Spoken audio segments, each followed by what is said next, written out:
Hello po Virgo, kumusta po kayong lahat? Okay, so yun Virgo, tignan natin gabay kapalaran sa'yo sa taong 2025. Okay, so Virgo, maganda pa rin na alam mo ang yung Sun, Moon, Rising, and Venus sign para sa iba pang guidance, okay? Okay, so ayan, maraming salamat din pala sa'yo Virgo sa walang sawang pagsubaybay sa ating mga reading. And kung ikaw ay bago pa lang sa ating channel, mag-subscribe na po kayo and i-click mo na rin yung ating notification bell para lagi kang updated sa ating mga bagong upload. Okay. Virgo, Sun, Moon, Rising, and Venus sign. Sa first quarter po ng taong 2025 ni Virgo.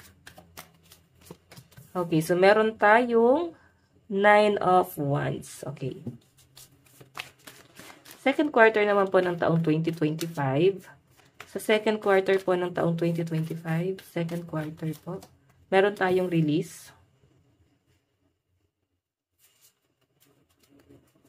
Okay. Third quarter naman po ng taong 2025. Third quarter po ng taong 2025 ni Virgo. Fourth quarter po. Empress. Yung bottom of the deck po ni Virgo, Eight of Swords. Okay. Stuck. Yung bottom of the deck mo is parang stuck ka sa sitwasyon. May mga bagay na parang pinaglalaban yung mga Virgo. And I think parang mas kailangan mo dito, mas protektahan mo yung sarili mo kaysa ipaglaban mo pa yung mga bagay-bagay na mas nagdudulot ng sakit sa'yo. Okay? Mas masasaktan ka lang. Tignan pa natin Virgo. Okay? First quarter po ng taong 2025. Sa first quarter po ng taong 2025. First quarter po. Meron tayong 8 of Wands. Second quarter po ng taong 2025. Second quarter po. Meron tayong 6 of Wands. Okay, third quarter. The Devil. Okay. Fourth quarter po ng taong 2025. Meron tayong Page of Swords. Okay. Puro undecided. Actually, parang umiikot yung energy ni Virgo sa buong taong 2025 na parang hindi ka makapag-decide. Magulo yung nakikita kong energy mo. May mga bagay na nagpapagulo sa'yo. Okay?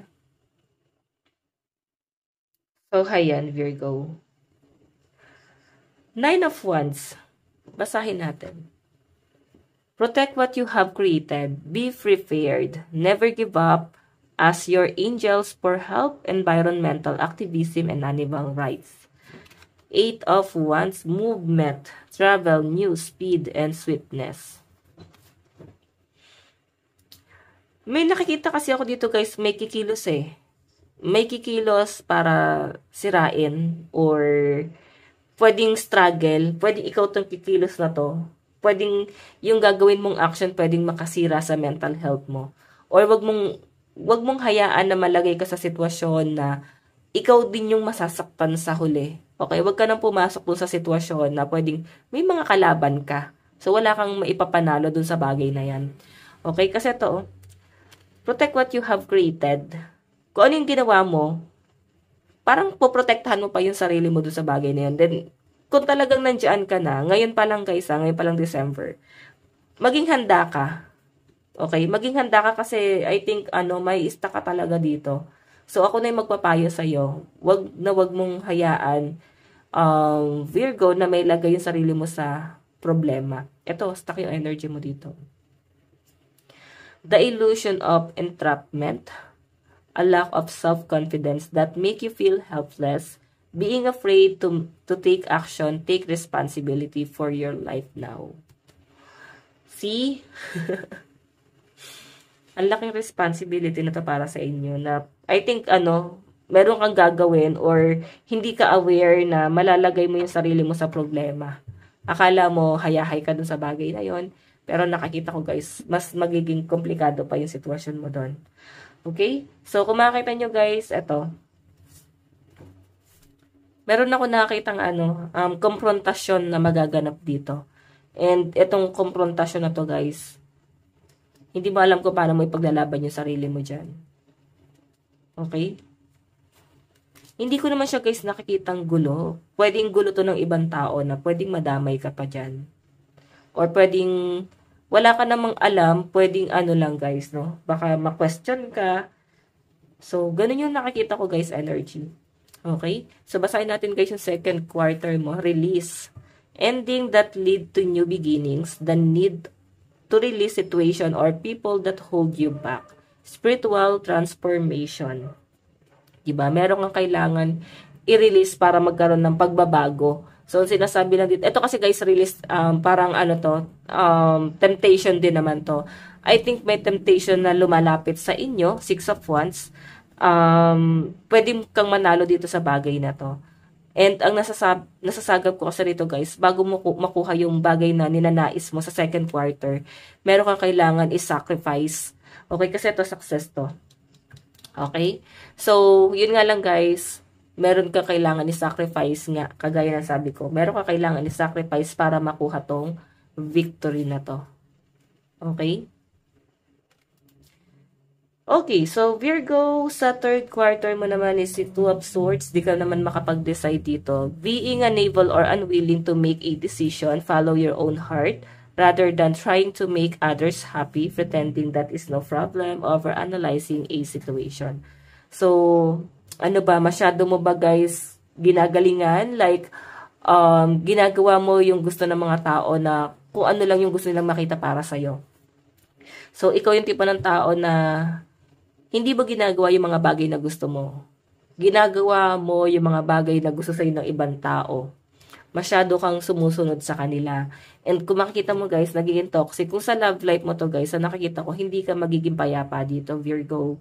Kasi nakikita ko dito, ayan materialism, slavery, and addiction, stock, and sexuality. So, more on temptation to, no? May nakikita ko dito guys, someone na hindi ka naman kayang panindigan sa third quarter.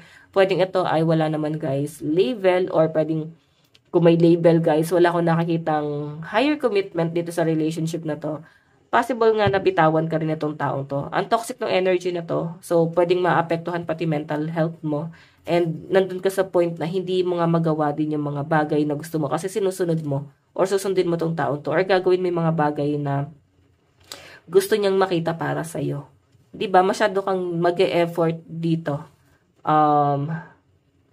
Virgo, masyado ka mag-effort dyan sa taong yan. Okay? Kaya nga sabi dito sa card mo, stuck ka dito sa bagay na to. Kaya sinasabi dito, the dreamer. A new start, trust yourself, push your fears aside, and take a leap of faith. Diba? Magtiwala ka sa sarili mo. Kung may mga pinapangarap ka dito, i-push mo lang yan. No? Hindi mo kailangan ma-stuck dito. The illusion of entrapment. Ibig sabihin, nasa isip mo lang lahat, no? So, paglabanan mo yan, kalaban mo dito yung isip mo na stuck ka sa isang bagay. So, sa fourth quarter naman natin, guys, the Empress, ito maganda to, guys, abundance, no? When it comes to your finances, napakaganda, guys. Talagang overwhelming.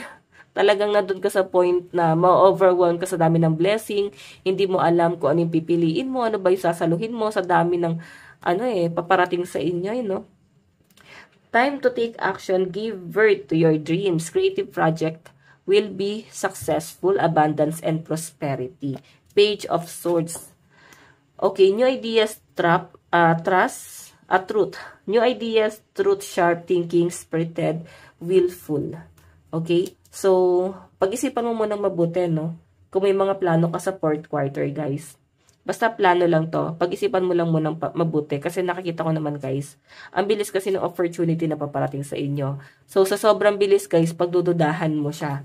Nandun ka sa point na hindi ka rin makapag-decide. Ayan, kagaya na sabi ko kanina dito guys, ang daming opportunity. Ma-overwhelm ka talaga kasi napakadami nga. Ayan, no?